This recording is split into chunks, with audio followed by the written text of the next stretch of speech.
Saya punya cerita kisah burung ababil.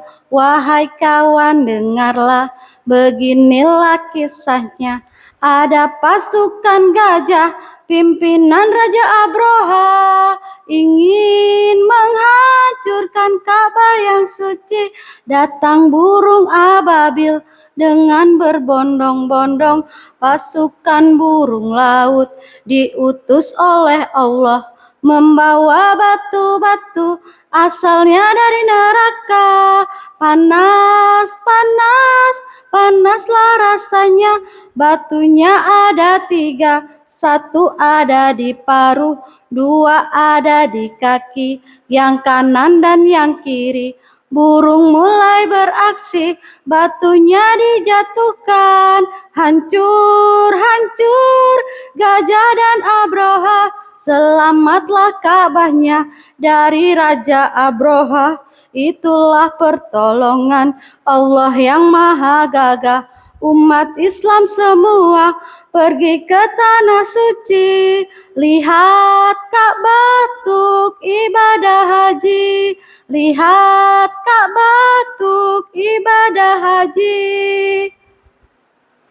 Bulan terbelah sungguh tak lazim, membuat kagum para pemerhati, lalu tersentuh. Itulah mukjizat Nabi Muhammad sallallahu alaihi wasallam. Bismillahirrahmanirrahim. Assalamualaikum warahmatullahi wabarakatuh. Teman-teman, sahabat Al-Husna dan Dewan Juri yang saya cintai, perkenalkanlah, nama saya Bunda Lucy Septiani dari MTA Perwakilan Klaten. Apa kabar teman-temanku yang solih-solihah? Alhamdulillah, luar biasa. Allahu Akbar. Di sini saya akan berkisah tentang tahun gajah, tahun kelahiran Rasulullah Muhammad sallallahu alaihi wasallam. Referensi saya dari 2 buku. Yang pertama, buku 25 Kisah Nabi dan Rasul, jilid 3, terbitan FKLPK MTA Pusat. Yang kedua, buku Sirah Nabawiyah Muhammad Ismail Hiro, terbitan Cordoba Kids, penulis Bunda Ari. Teman-teman, tahu tidak kenapa tahun kelahiran Rasulullah disebut tahun gajah? Dikisahkan Raja Abroha membawa binatang yang besar ke tanah Arab. Binatangnya besar, tinggi,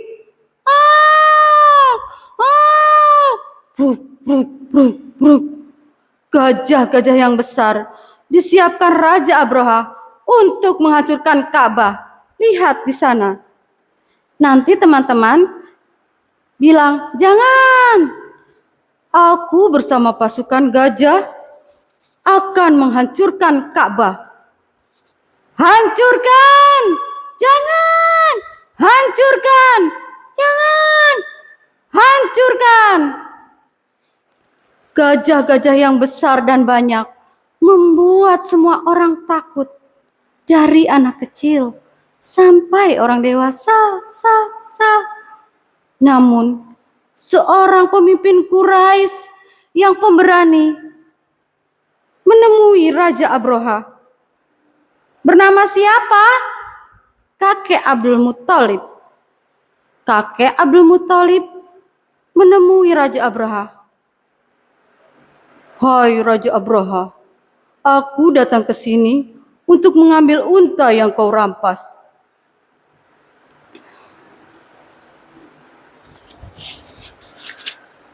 Apa? Kau ingin mengambil unta yang kami rampas? Bukan untuk melindungi Ka'bah. Ka'bah ada pelindungnya. Ka'bah ada yang menjaga. Tuhan pemilik Ka'bah. Tapi Abroha tidak takut.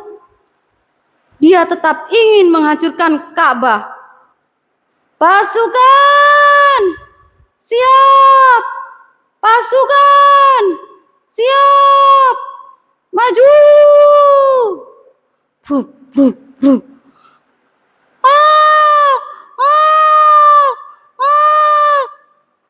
Allah melindungi Ka'bah. Allah menjaga Ka'bah.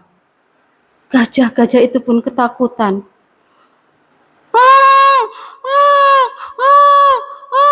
Dari langit yang terang menjadi gelap. Ribuan burung, bahkan jutaan, membawa batu panas berasal dari neraka. Batu dilempar dari atas. Batu dilempar dari depan.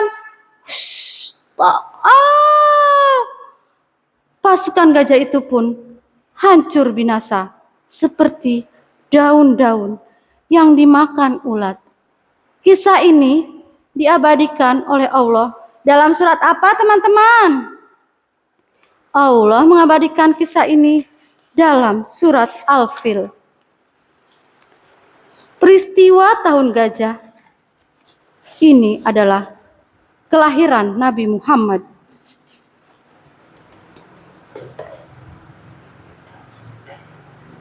Tahun itu lahirlah bayi mulia yang ayahnya sudah meninggal dunia. Inna lillahi wa inna ilaihi roji'un. Yang membantu persalinan Bunda Aminah lari tergopoh-gopoh membawa bayi kepada kakek Abdul Muthalib. Tok tok tok tok tok tok tok tok tok tok tok. Kakek Abdul Muthalib, cucu laki-lakimu sudah lahir. Kemudian kakek Abdul Muthalib membawa bayi itu ke depan Ka'bah. Kemudian diberi nama Muhammad.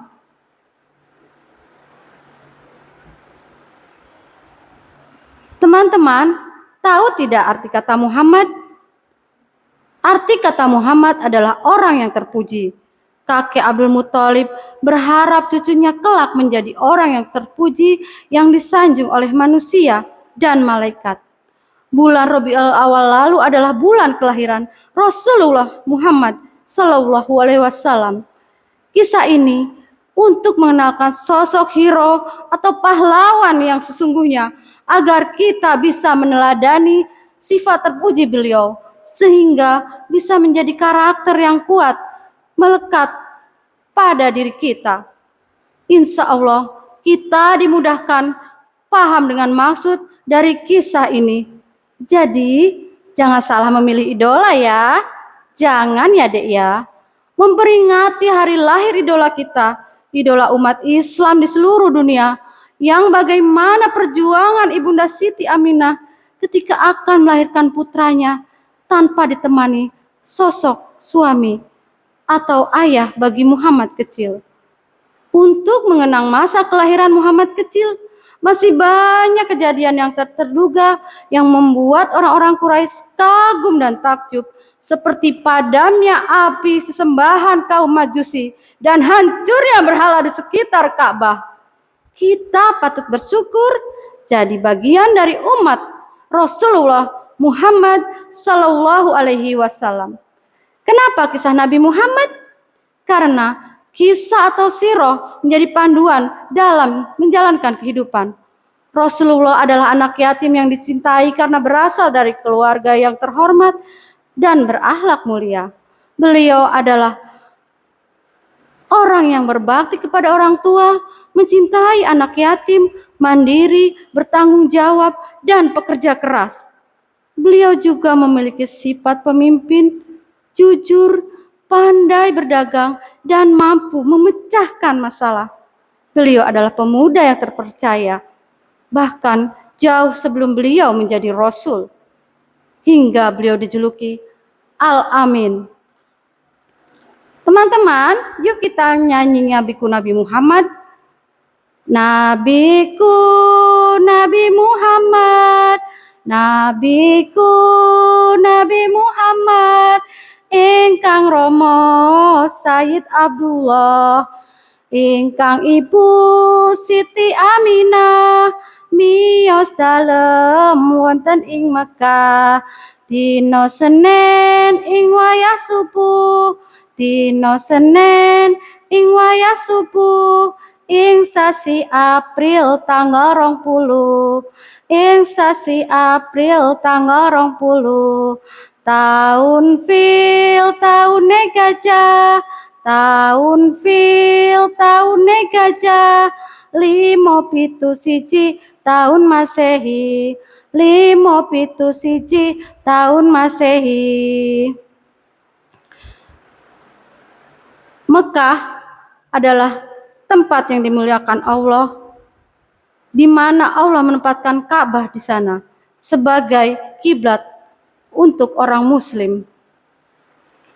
Rasulullah sebelum kelahirannya pun sudah membawa barokah untuk umatnya, hingga Allah mengabadikannya dalam surat Al-Fil. Sebelum saya akhiri, ada pantun nih teman-teman. Kue puding di dalam kotak, lalu dibawa ke tengah istana. Tak ada gading yang tak retak, retak semua, tiada yang sempurna. Kesempurnaan hanya milik Allah dan Rasul-Nya, tiada insan yang sempurna. Begitupun dengan saya. Mohon maaf apabila ada salah-salah kata. Wallahu a'lam bishawab. Sampai jumpa, illa liqa. Wassalamualaikum warahmatullahi wabarakatuh.